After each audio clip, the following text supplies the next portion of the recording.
இந்த ரோஹிணி திருந்துறதுக்கு வாய்ப்பே இல்ல அப்படின்னு நினைக்கிறவங்க, மறக்காம நம்ம வீடியோக்கு ஒரு லைக் பண்ணிக்கோங்க.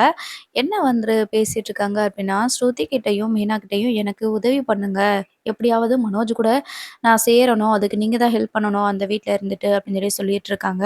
அதுக்கு நம்ம ஸ்ருதி வந்து மீனா மாதிரிலாம் கிடையாது. அவங்க வந்து ரொம்பவே ஸ்ட்ரெய்ட் ஃபார்வர்ட் ஆகணும். என்ன சொல்லிடுறாங்கன்னா, உங்க பக்கம் நியாயம் இருந்துச்சு அப்படின்னா, கண்டிப்பா நான் உங்க பக்கம் நிப்பேன். ஆனா நீங்க இவ்ளோ தப்பு பண்ணிட்டு இப்ப மனோஜ் கூட சேர்த்து வைங்கன்னு சொன்னா, எங்களாலாம் பண்ண முடியாது அப்படின்னு சொல்லிட்டு ஸ்ருதி சொல்றாங்க. ஆன்டி மேல எந்த தப்புமே கிடையாது. முழு தப்பும் நீங்க பண்ணது தான். இவ்ளோ பெரிய விஷயத்த மறைச்சிட்டு, உங்க ஹஸ்பண்ட் மனோஜ் கூட நீங்க வாழ்ந்திருக்கிறீங்க. அது மிகப்பெரிய துரோகம் இல்லையா? இப்ப எப்படி நாங்க சேர்த்து வைப்போம்? அது மட்டும் இல்லாம, நீங்க மனோஜ் கூட சேர்ந்து வாழ்றதும், வாழாததும் அது மனோஜோட விருப்பம். இதுல நாங்க என்ன பண்ண முடியும்? அப்படின்ற மாரி சொல்ல, இந்த ரோஹிணி என்ன பண்றாங்க அப்படின்னா, நீங்க மட்டும் புருஷன் கூட சந்தோஷமா இருக்கீங்கல்ல, அதே மாரி நான் இருக்கணும்னு நெனைக்கிறதுல என்ன தப்பு இருக்கு? அப்படின்னு சொல்லிட்டு ஒரு கொஸ்டின் கேட்கறாங்க. அதுக்கு ஸ்ருதி இருந்துட்டு, "என்ன நீங்க இப்படி பேசிட்டு இருக்கீங்க? நாங்க வந்து எங்க ஹஸ்பண்ட்க்கு உண்மையா தான் இருக்கிறோம். அவங்க கிட்ட எந்த விஷயத்தையும் நாங்க மறைக்கிறது கிடையாது. உங்கள மாதிரி இவ்ளோ பெரிய பொய்ய வந்து நாங்க மறைச்சு ஒண்ணும் நாங்க வந்து வாழ்ந்துட்டு இல்ல. நீங்க கல்யாணம் முடிச்சு ஒரு குழந்தைய பெத்துட்டு, அத மறைச்சுட்டு மனோஜ கல்யாணம் பண்ண மாதிரியா நாங்க இருக்கிறோம்?" அப்படின்னு சொல்லிட்டு ஸ்ருதி வந்து சொல்லிர்றாங்க. "பார்க்குறேன். நீங்களும் எத்தன நாளைக்கு தான் உங்க புருஷன் கூட சந்தோஷமா இருந்துருவீங்கன்னு நானும் பார்க்குறேன்." அப்படின்னு சொல்லிட்டு இந்த ரோகிணி சொல்றாங்க. "இதுக்கு மேல இங்க நிக்காதீங்க. மரியாதையா வெளியில போயிருங்க. நீங்க சாப்பிட வந்ததா இருந்தா சாப்பிட்டுட்டு போங்க. இல்லைன்னா தயவு செஞ்சு வெளியில போயிருங்க. இதுலருந்து நான் எந்த ஹெல்ப்புமே பண்றதா எனக்கு ஐடியா இல்ல. அதே மாதிரி நீங்க என்ன பண்ணணும்னு நெனைக்கிறீங்களோ, என்ன ரிவெஞ்ச் எடுக்கணும்னு நெனைக்கிறீங்களோ எடுத்துக்கோங்க. எனக்கு ஒண்ணும் பிரச்சனை இல்ல." அப்படின்னு சொல்லிட்டு ஸ்ருதி சொல்றாங்க. மீனா இருந்துட்டு, "இன்னமும் நீ தப்பு மேல தப்பு பண்ணிக்கிட்டு தான் இருக்கிற. உன்னோட நீ வந்து புருஷன் கூட சேர்ந்து வாழணும், நீ சந்தோஷமா இருக்கணும்னு தான் நாங்களும் நெனைக்கிறோம். ஆனா, நீ பண்ண தப்பு அப்படி. அத எப்படி சரி பண்ணணும்னு சொல்லிட்டு நீ முதல்ல பாரு. தேவையில்லாம ஏதாவது மறுபடியும் அது பண்றேன், இது பண்றேன், ரிவெஞ்ச் எடுக்கிறேன்னு எடுத்துட்டு இருந்தேன்னா, அது உன் தலையில நீயே மண் அள்ளி போட்ட மாதிரி. அவ்வளதான் சொல்ல முடியும்." அப்படின்னு சொல்லிட்டு, மீனாவோ, "ஸ்ருதி நான் வரேன் ஸ்ருதி, நான் கிளம்புறேன்." அப்படின்னு சொல்லிட்டு அங்கருந்து கிளம்பிர்றாங்க. அதுக்கப்புறம் பார்த்தீங்கன்னா, ஆ மீனா வந்துட்டு ஸ்ருதியோட ஹோட்டல்ல இருந்துட்டு வெளியில நடந்து வந்துட்டுருக்கும்போது, நம்ம முத்து வந்து கார்ல வராங்க. வந்துட்டு வேகமா மீனா கிட்ட வந்து கார நுப்பாட்டிட்டு, மீனாவ கார்ல ஏற சொல்றாங்க. என்ன இது இவரு கார்லலாம் ஏற சொல்றாரே! நம்ம மேல கோவம் போயிருச்சோ! அப்டின்னு நெனச்சுட்டு, சரின்னு சொல்லிட்டு ஏறி உட்கார்றாங்க. "என்னாச்சு? என்ன நீங்க உங்களுக்கு சவாரி இல்லையா?" அப்படின்னு சொல்லிட்டு மீனா கேட்குறாங்க. "இல்ல மீனா, நான் வந்து அப்பா வந்து இங்க கார் செட்டுக்கு வந்திருந்தாங்க. பாட்டிக்கிட்ட இத பத்தி சொல்லவா வேணாமான்னு என்கிட்ட கேட்டாங்க. பாட்டி இதெல்லாம் தாங்கிக்கிறதுக்கு அவங்களுக்கு சக்தி கிடையாது. இந்த வயசுல பாவம் அவங்களுக்கு எதுக்கு இவ்வளோ கஷ்டத்த குடுக்கணும்னு நான் நெனச்சேன். அதே தான் அப்பாவும் நெனச்சிருக்கிறாரு. அந்த நேரம் 10 கிருஷ் வந்தான்னு சொல்லவும், மீனா வந்து "கிருஷ் வந்தானா?" அப்படின்னு சொல்லிட்டு கேட்குறாங்க. "ஆமா. அவன் டூர் போயிட்டு அவங்க பாட்டி கூப்ட்டுட்டு போயிட்டுருந்தாங்க ஆட்டோல. எங்கள பார்த்ததுமே இறங்கிட்டு ஓடி வந்தான். வந்து கேட்குறான், 'இப்பதான் உண்மை தெரிஞ்சிருச்சுல்ல. இனிமே நாங்க உங்க வீட்லயே இருக்கலாம்ல. இனிமே பொய் சொல்ல வேண்டியதில்ல.' அப்படின்னு சொல்லிட்டு அவன் கேட்குறான். அப்ப அந்த அளவுக்கு அந்த பார்லர் அம்மாவும் கிருஷ வந்து பொய் சொல்ல வச்சிருக்குது. அவன் கேட்குறான், "நான் உங்க வீட்ல இருக்கட்டுமா? நாங்க உங்க வீட்டுக்கு வரட்டுமா தாத்தா?" அப்படின்னு சொல்லி கேட்டுட்டே இருக்கிறான். அவனோட முகத்த பார்க்கும்போது எங்களுக்கே ஒரு நிமிஷம் பேசாம கிருஷ ஏத்துக்குருவோமா அப்படின்ற மாரி தோணுச்சு. அப்ப உனக்கும் அப்படித்தானே மீனா தோணியிருக்கும். கிருஷோட அவனோட முகத்த பார்த்து அவனோட எதிர்காலத்த மனசுல வச்சுக்கிட்டு தானே நீயும் சொல்லாம இருந்திருப்ப. அது மட்டும் இல்லாம இந்த பார்லர் அம்மா எப்படியெல்லாம் உன்ன மிரட்டியிருக்குன்னு எனக்கு நல்லாவே தெரியும். அ இப்ப வந்து நான் எல்லாத்தையுமே புரிஞ்சுக்கிட்டேன். நான் உன்னைய புரிஞ்சுக்கிட்டேன் அப்படின்னு சொல்லிட்டு முத்து வந்து சொல்றாங்க. மீனா இருந்துட்டு, "நல்ல வேளைங்க புரிஞ்சுக்கிட்டீங்களே அதுவே போதும். இப்ப நான் ஸ்ருதியோட ஹோட்டலுக்கு பூ குடுக்க போயிருந்தேன். அங்க ரோகிணி வந்திருந்தாங்க." அப்படின்னு சொல்லி சொல்றாங்க. "எதுக்கு இந்த பார்லர் அம்மா எதுக்கு ஹோட்டலுக்கு வரணும்?" அப்படின்னு சொல்லிட்டு முத்து கேட்குறாங்க. "இல்லங்க மனோஜ் கூட உங்க அண்ணன் மனோஜ் கூட சேர்றதுக்கு ஸ்ருதி ஸ்ருதி கிட்டயும் என்கிட்டயும் ஹெல்ப் கேட்டு உதவி கேட்டு வந்திருந்தாங்க. உனக்கு பண்ண வரைக்கும் போதும். இவ்வளோ தூரம் நான் பிரச்சனையில அனுபவிச்சுட்டு இருக்கிறேன் அப்படின்னு சொல்லிட்டு நான் திட்டி விட்டுட்டேன்." அப்படின்னு சொல்லி சொல்றாங்க. "நீ சொன்னது சரிதான். கண்டிப்பா ஆனா பலகுரலும் திட்டி விட்டுருக்கோம். அது எப்பயுமே ஸ்ட்ரெய்ட் ஃபார்வர்ட் தான். மறைக்கலாம் மறைக்காது. அதுக்கு மனசுல என்ன தோணுச்சோ பட்டு பட்டுன்னு சொல்லிரும். என்னைய மாதிரி. அதனால அதுவும் கண்டிப்பா உதவி பண்ண முடியாதுன்னு தானே சொல்லியிருக்கோம்." அப்படின்னு சொல்லி சொல்றாங்க. "ஆமாங்க. அவங்களும் அப்படிதான் சொல்லிட்டாங்க. உங்களுக்கு நீங்க பண்ண தப்பு எப்படி? உங்க கூட சேர்ந்து வாழ்றதும், வாழாததும் மனோஜ் எடுக்கிற முடிவு. என்னால ஒண்ணும் பண்ண முடியாது." அப்படின்னு ஸ்ருதியும் சொல்லிட்டாங்க. அப்படின்னு சொல்லிட்டு இப்படி இவங்களும் ஒரு ரவுண்ட் பேசிட்டு போயிட்டுருக்காங்க. அதுக்கப்புறமா இப்போ ரோஹிணி என்ன நினைக்கிறாங்க அப்படின்னா, மீனாவ நம்ம என்ன சொன்னாலும் ஏமாந்துருவாங்க. ஏன்னா அது முட்டாள் இல்லையா? அதனால அப்படி நினைக்காங்க.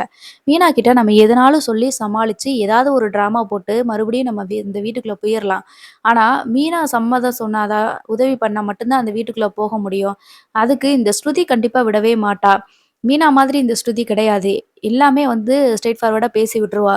அப்போ முதல்ல என்ன பண்ணணும்னா, அந்த ஸ்ருதிய தான் அந்த வீட்ல இருந்து முதல்ல வெளியில விரட்டணும். அதுக்கப்புறம் தான் நம்ம அந்த வீட்டுக்குள்ளேயே போக முடியும்னு நான் நெனைக்கிறேன். ஒருவேள ஆண்டியே வந்து ரோகிணி வீட்டுக்குள்ள வரட்டும் அப்படின்னு சொன்னாலும் கூட, இந்த ஸ்ருதி நம்மள உள்ள விடமாட்டா போல இருக்குது. அந்த அளவுக்கு இவ இப்படி பேசியிருக்கிறா. அப்ப என்ன பண்ணணும்? முதல்ல அவள அந்த வீட்ல இருந்து கட் பண்ணி வெளியில அனுப்பணும்.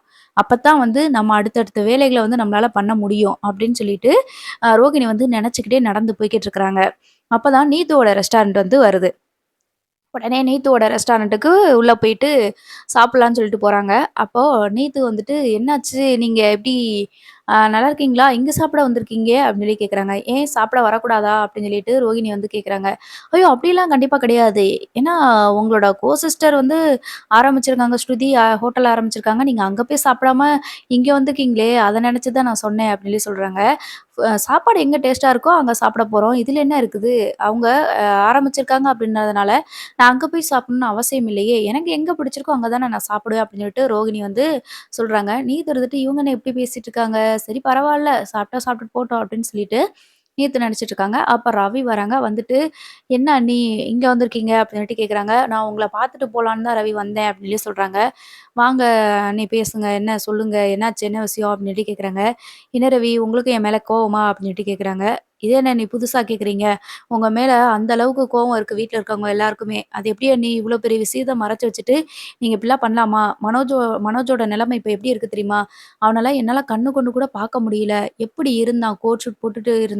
இப்ப பாருங்க அவன, தண்ணி அடிச்சுட்டு ரோட்ல விழுந்து கிடக்கான். அவன பார்க்கும்போதே எங்களுக்கு ரொம்ப கஷ்டமா இருக்கு அண்ணி. அவன போய் நீங்க இப்படி ஏமாத்திருக்கீங்களே!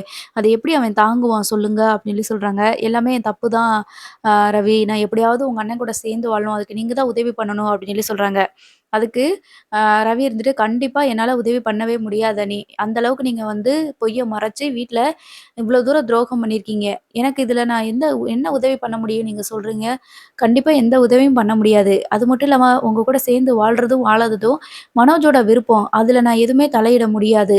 வேற ஏதாவது பிரச்சனைனாலும் கூட நம்ம வந்து அத எப்படியாவது தீர்த்துறலாம். இது வந்து எங்களால எந்த முடிவும் பண்ண முடியாது. ஏன் எங்க அம்மா கூட இதுல எதுவும் செய்ய முடியாது, சொல்லவும் முடியாது. எல்லா முடிவுமே மனோஜ் மட்டும் தான் எடுக்க முடியும்." அப்படின்னு சொல்லிட்டு சொல்லிர்றாங்க. "சரி ஓகே ரவி. நான் உங்கள தான் நம்பி வந்தேன். நீங்களும் இப்ப பண்ண முடியாதுன்னு சொல்லிட்டீங்க. பரவால்ல." அப்படின்னு சொல்லிட்டு ரோகிணி அங்கருந்து கிளம்புறாங்க. இது எல்லாத்தையுமே நீது கேட்டுட்டு இருக்கிறாங்க. அப்ப இவங்களுக்குள்ள ஏதோ ஒரு குடும்பத்தில பிரச்சனை இருக்குது. இந்த பிரச்சனைய நம்ம யூஸ் பண்ணிக்கலாம் அப்படின்ற மாதிரி தான் நினைக்கிறாங்க. அப்போ நீத்து கூப்பிட்டு ரோஹிணி கிட்ட பேசுறாங்க. "நீங்க என்ன பிரச்சனையில இருக்குன்னுலாம் எனக்கு தெரியாது. ஆனா ஏதோ ஒரு பிரச்சனையில இருக்கீங்கன்னு மட்டும் எனக்கு தெரியுது. கவலைப்படாதீங்க. அதெல்லாம் சரியா போயிரும். நீங்க உட்காருங்க பேசலாம்." அப்படின்னு சொல்லி சொல்றாங்க. உடனே நீத்து கிட்ட ரோஹிணி வந்து பேச ஆரம்பிக்கிறாங்க. ஸ்ருதி கிட்ட இருந்து எப்படியாவது ரவிய பிரிச்சிரலாம். அதுக்கு இந்த நீத்து தான் வந்து நமக்கு உதவி பண்ணுவா அப்படின்னு சொல்லிட்டு இப்போ ரோகிணி வந்து நினைக்கிறாங்க. அப்பதான் "என்னாச்சு? நான் உங்ககிட்ட இத பத்திலாம் எதுவும் கேட்கக்கூடாது. இருந்தாலும் கேட்கிறேன். என்னாச்சு ரோகிணி?" அப்படின்னு சொல்லி கேட்குறாங்க. "இல்ல யாருமே என்னைய மதிக்கிறது கிடையாது. எல்லாருமே அவங்கவங்க சொந்த பிசினஸ பார்த்துட்டு இருக்கிறாங்க. ஸ்ருதி வந்து என்னைய சுத்தமா மதிக்கிறதே கிடையாது. அவங்களுக்கு வந்து இந்த வயசுலயே எப்படித்தான் இவ்ளோ ஒரு ஆணவம் வந்துச்சோ தெரியல. காசு பணம் இருக்குன்ற திமிரு." அப்படின்ற மாதிரி ரோகிணி வந்து ஏத்தி விடுறாங்க. நம்ம எதுவுமே தெரியாம உங்க பார்த்தீங்களா, உங்களுக்கு போட்டியா பிசினஸ் பண்றேன் அப்படின்னு சொல்லிட்டு ஹோட்டல் ஆரம்பிச்சிருக்கிறா. நம்ம ஏதாவது சொன்னோம்னா, அத பத்தி கேட்கிறதே கிடையாது அப்படின்னு சொல்லிட்டு ரோகிணி ஏத்தி விடுறாங்க. அதெல்லாம் சரிதான் அப்படின்னு சொல்லி சொல்லிட்டு இருக்கும்போது தான், நீங்க ரவிய எந்த காரணத்த கொண்டும் இந்த ரெஸ்டாரண்ட் விட்டு அனுப்பிறவே அனுப்பிறாதீங்க. அதுக்கு என்ன பண்ணணுமோ அத பண்ணுங்க அப்படின்னு சொல்லிட்டு ரோகிணி வந்து சொல்றாங்க. நீங்களா அப்படி சொல்றது? ரவி என்னோட ரெஸ்டாரண்ட்ல தான் இருப்பாங்க. அது எனக்கு தெரியும். ஆனா நீங்க எப்படி இப்படி பேசுறீங்க? அப்படின்னு சொல்லி கேட்கும்போது, நான் அந்த அளவுக்கு பாதிக்கப்பட்டுருக்கேன். நான் உங்களுக்கு உதவி பண்றேன் அப்படின்னு சொல்றாங்க.